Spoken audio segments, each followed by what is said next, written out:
जय श्री राम। मन ही मन मनावे अकुलानी, हो प्रसन्न महेश भवानी। करऊं सफल आपनी सेवकाई, करहित हरऊ चाप गरुआई। वे व्याकुल होकर मन ही मन मना रही हैं, हे महेश भवानी मुझ पर प्रसन्न होइए। मैंने आपकी जो सेवा की है उसे सफल कीजिए और मुझ पर स्नेह करके धनुष के भारीपन को हर लीजिए। गणनायक बरदायक देवा, आज लगे कीन्हियो तुम सेवा। बार बार बिनती सुनि मोरी, करऊ चाप गुरु ताति थोरी। हे गणों के नायक, वर देने वाले देवता गणेश जी, मैंने आज ही के लिए तुम्हारी सेवा की थी। बार बार मेरी विनती सुनकर धनुष का भारीपन बहुत ही कम कर दीजिए। देखी देखी रघुवीर तने, सुर मनाव धरि धीर। भरे बिलोचन प्रेम जल पुल कावली शरीर। लखन सिया राम जय जय राम। श्री रघुनाथ जी की ओर देख देख कर सीता जी धीरज धरकर देवताओं को मना रही हैं। उनके नेत्रों में प्रेम के आंसू भरे हैं और शरीर में रोमांच हो रहा है। नीके निरखी नयन भरी शोभा, पितपन सो मेरे बाहुरी मन चोभा। एह तात दारुण हट ठानी, समुझत नहीं कछु लाभ नहानी।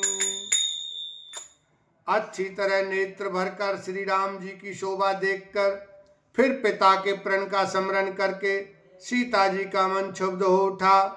वे मन ही मन कहने लगी, अहो पिताजी ने बड़ा ही कठिन हठ ठाना है। वे लाभ हानि कुछ भी नहीं समझ रहे हैं। सचिव सभय सिक दे न कोई, बुध समाज बड़ी अनुचित होई। कह धन कुली सहु चाही कठोरा, कह श्यामल मृदु गात किशोरा। मंत्री डर रहे हैं, इसलिए कोई उन्हें सीख नहीं देता। पंडितों की सभा में यह बड़ा अनुचित हो रहा है। कहाँ तो वज्र से भी बढ़कर कठोर धनुष और कहाँ ये कोमल शरीर किशोर श्याम सुंदर। विधि के भांति धरो और धीरा, शिरस सुमन कन बेधिय हीरा। सकल सभा के मति भई भोरी, अब मोई शंभु चाप गति तोरी। हे विधाता, मैं हृदय में किस तरह धीरज धरूं। शिरस के फूल के कण से कहीं हीरा छेदा जाता है। सारी सभा की बुद्धि भोली बावली हो गई है। अतः हे शिव जी के धनुष, अब तो मुझे तुम्हारा ही आसरा है। निज जड़ता लोगन पर डारी, होई हारू है रघुपति निहारी। अति परिताप सिए मन माही, लवन में से जुग से समझाही।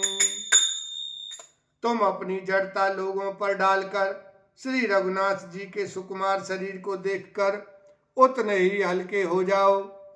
इस प्रकार सीता जी के मन में बड़ा ही संताप हो रहा है। निमेष का एक लव अंश भी 100 युगों के समान बीत रहा है। प्रभु चितई पुनि चितव मही, राजत लोचन लोल।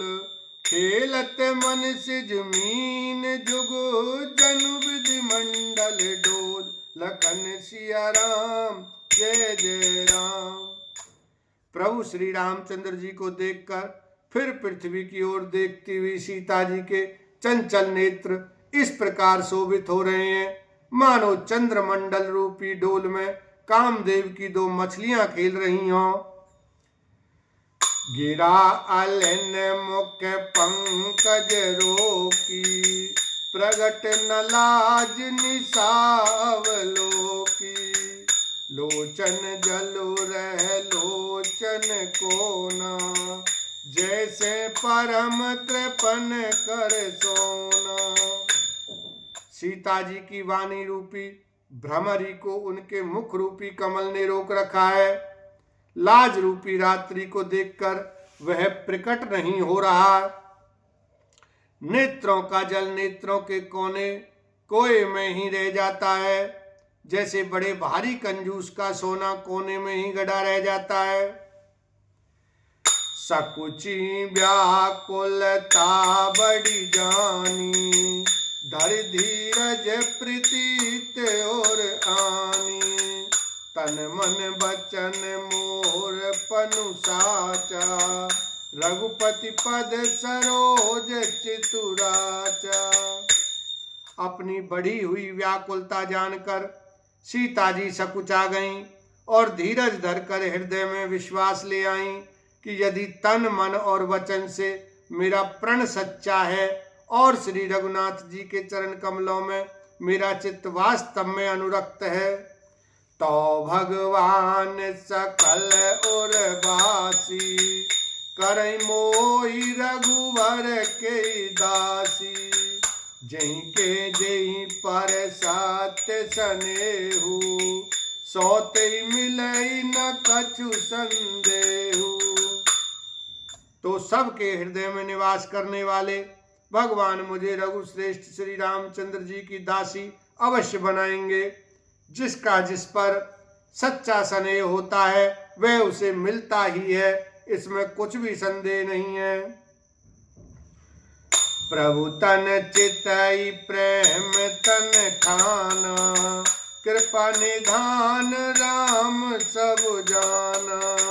सियहि बिलोकित के धनु कैसे, चितव गरुड़ लघु ब्यालई जैसे। प्रभु की ओर देखकर सीता जी ने शरीर के द्वारा प्रेम ठान लिया, अर्थात यह निश्चय कर लिया कि यह शरीर इन्हीं का होकर रहेगा या रहेगा ही नहीं। कृपा निधान श्री रामचंद्र जी सब जान गए। उन्होंने सीता जी को देखकर धनुष की ओर कैसे ताका, जैसे गरुड़ जी छोटे से सांप की ओर देखते हैं। लखन लखेउ रघुवंश मणि, ताकेउ हर को दंड। पुलक गात बोले बचन, चरण चापी ब्रह्मंड। लखन सिया राम, जय जय राम।